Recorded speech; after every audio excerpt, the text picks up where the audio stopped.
துக்கம் சந்தோஷமாக மாறும் என்று ஆண்டவர் சொல்லுகிறார். ஒருவேளை உங்கள் வியாதி உங்களுக்கு துக்கத்திற்கு காரணமாக இருக்கலாம். ஆனால் ஆண்டவர் என்ன சொல்லுகிறார்? அந்த வியாதியை மாற்றி உனக்கு விடுதலை நான் தருவேன், உன் துக்கத்தை நான் சந்தோஷமாக மாற்றுவேன் என்று ஆண்டவர் சொல்லுகிறார்.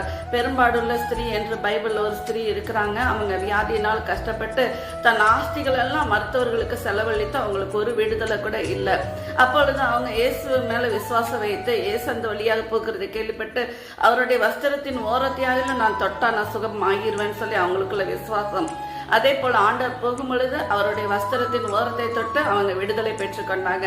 இன்றைக்கு நீங்க விசுவாசிக்கிறீங்களா? ஆண்டவரை உங்களோட நோயை மாற்ற முடியும். ஒருவேளை மருத்துவர்கள் கைவிட்டிருக்கலாம், உங்களை உங்க நோயில காப்பாற்ற முடியாது, எல்லா மருத்துவர்களுக்கு செலவழிச்சு உங்களுக்கு விடுதலை இல்லாம இருந்திருக்கலாம். ஆனால் உங்களை குணமாக்குகிறவர் இயேசு, உங்களுக்கு விடுதலை தருகிறவர் இயேசு.